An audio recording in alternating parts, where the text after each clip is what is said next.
କେନ୍ଦ୍ରାପଡ଼ା ଜିଲ୍ଲାର ଦୋରାଗୁଡ଼ା ଥାନା ଅନ୍ତର୍ଗତ ଡି କରଳ ଗାଁ ନିକଟରେ ଗତକାଲି ରାତିରେ ଜଣେ ଅଟୋ ଚାଳକଙ୍କୁ ଗଳା କାଟି ହତ୍ୟା କରାଯାଇଥିବା ଅଭିଯୋଗ ହୋଇଛି। ସୂଚନା ଅନୁସାରେ ଗତକାଲି ରାତିରେ ସେ ଟିକିରିଠାରେ ହେଉଥିବା ବାଲିଯାତ୍ରା ଦେଖି ଘରକୁ ଫେରୁଥିବା ସମୟରେ ତାଙ୍କ ସହଯୋଗୀମାନେ ବେକକୁ ଏକ ଧାରୁଆ ଅସ୍ତ୍ର ଦ୍ୱାରା ଗଳା କାଟି ହତ୍ୟା କରାଯାଇଥିବା ଅଭିଯୋଗ ହେଉଛି। ତେବେ ମୃତକ ଜଣକ ପଡ଼ୋଶୀ କୋରାପୁଟ ଜିଲ୍ଲାର କାଳିଆମ୍ବ ଆଦିବାସୀ ସାହିର ଅଟୋ ଚାଳକ ଖଗେଶ୍ୱର ମାଣ୍ଡଙ୍ଗୀ ବୋଲି ଜଣାପଡ଼ିଛି।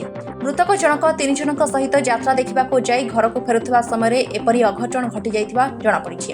ତେବେ ବର୍ତ୍ତମାନ ଘଟଣାସ୍ଥଳରେ ପୋଲିସ ପହଞ୍ଚି ଘଟଣାର ତଦନ୍ତ ଆରମ୍ଭ କରିଛି। ଟିକିରି ରାୟଗଡ଼ାରୁ ଆକାଶମା ନାୟକଙ୍କ ରିପୋର୍ଟ AA ମିଡିଆ ଚଣ୍ଡିଖୋଲ। ମୋ ନାଁ ହେଉଛି ରମେଶ ମାଣ୍ଡଙ୍ଗା, ଗ୍ରାମ କାଳିଆମ୍ବ। ଆଉ ଯେଉଁ ମର୍ଡ଼ର ହେଇଛି ସେଇଟା ହେଉଛି ଆମ ଭାଇ। ଆଉ କାଲି ବାଲିଯାତ୍ରାରେ ଯିବି ବୋଲିକି ସେଇ ବାଲିଯାତ୍ରାରେ ଆସିଥିଲା। ସେଇ ପିଲା ସହିତ ଆଉ ଗୋଟେ ପିଲା ବି ଥିଲା, ସେ ବି ଅଟୋବାଲା ପିଲା 2 ଜଣ ମିଶିକି ଟିକିରି ଆସିଥିଲେ। ତାପରେ ବାଲିଯାତ୍ରା ସରେଇକି ତାଙ୍କର କାମ କାର୍ଯ୍ୟ ସରେଇକି ଫେରୁଥିଲା ସମୟରେ ସେଇ ଯେଉଁ ଯିଏ ମର୍ଡ଼ର କରିଛି ସେଇ ପିଲା ସେଇ ଚିତ୍ରସେନ ମାଣ୍ଡିଙ୍ଗା ସେ ନା ମୋତେ ବି ନେଇ ଚାଲ, ମୁଁ ବି ଆସିବି, ଆଉ ମୋର ଗାଡ଼ି ଘୋଡ଼ା ନାହିଁ କିଛି ନାହିଁ ବୋଲିକି ସେଇ ଅଟୋରେ ବସିଲା।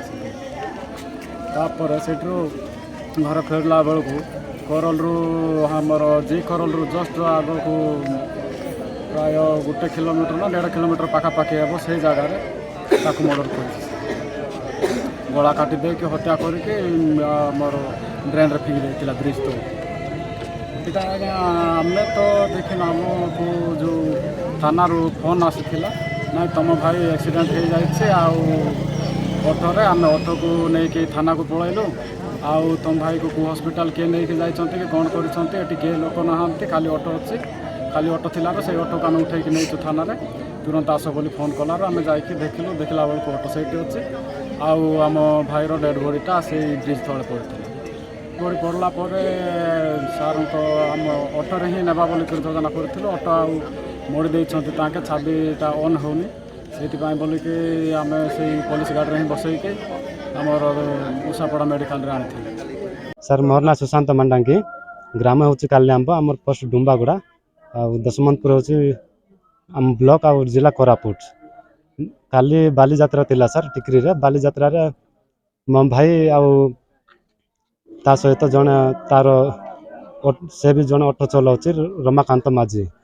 ସେମାନେ ବାଲିଯାତ୍ରା ଦେଖିବା ପାଇଁ ଟିକିରି ଆସିଥିଲେ। ଟିକିରିରୁ ଯେତେବେଳେ ରିଟର୍ନ ହେଉଥିଲେ ସେତେବେଳେ ଚିତ୍ରସେନ ମାଣ୍ଡାଙ୍ଗୀ ସେ ଟିକିରିରେ ଥିଲେ। ଆଉ ଟିକିରିରୁ ତାଙ୍କୁ କହିଲା ମୁଁ ବି ଆସିବି, ମୋତେ ଗାଡ଼ି ଘୋଡ଼ା କିଛି ନାହିଁ, ଆଉ ମୁଁ ଏକା ରହିଯାଇଛି, ଆଉ ତୁମ ସହିତ ଟିକେ ଆସିବି ବୋଲିକରି କହିଲାରୁ ସେମାନେ ତାକୁ ଅଟୋରେ ଚଢ଼େଇ କରି ନେଲେ। ସାର୍ ଯେତେବେଳେ ସେମାନେ ଅଟୋରେ ଚଢ଼େଇ କରି ନେଲେ, ଆଉ ଆମର ଜି କରଲ ଟିକେ ଜଷ୍ଟ ଆଗକୁ ପ୍ରାୟ 1 କିଲୋମିଟର ହେବ, ସେଇଠି ପହଞ୍ଚିଲା ପରେ ଏମାନେ ଚୋରିରେ ଗଳା କାଟି ହତ୍ୟା କରିଦେଇଛନ୍ତି। ସାର୍ ସେଇଟା ଆମକୁ ନ୍ୟାୟ ମିଳିବା ଦରକାର। ସାର୍ ଆମକୁ ନ୍ୟାୟ ମିଳିବା ଦରକାର, ଯେମିତି ଆଗାମୀ ଦିନରେ ଏ ଅଞ୍ଚଳରେ ଯେପରିକି ଏପରି ଘଟଣା ନ ଘଟିବ। ସାର୍ ଆମକୁ ନ୍ୟାୟ ଦରକାର, ଏଇ ନ୍ୟାୟ ପାଇବା ପାଇଁ ଆମେ ଲଢ଼େଇ କରିବୁ। ସାର୍ ଆଉ ଆଗରୁ ବିବାଦ କିଛି ଥିଲା ସାର୍, ପାଙ୍ଗଣକୁ ନେଇକରି ବୋଲି।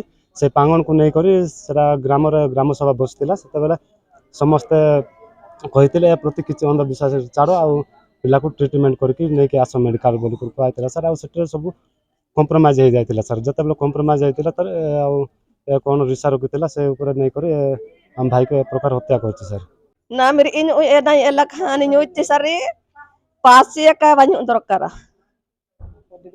kodi gor ile ki hai ha janiru na mir inyu mandia gundale tanyu elakhan ha janiru banyu pasi den ki duma puru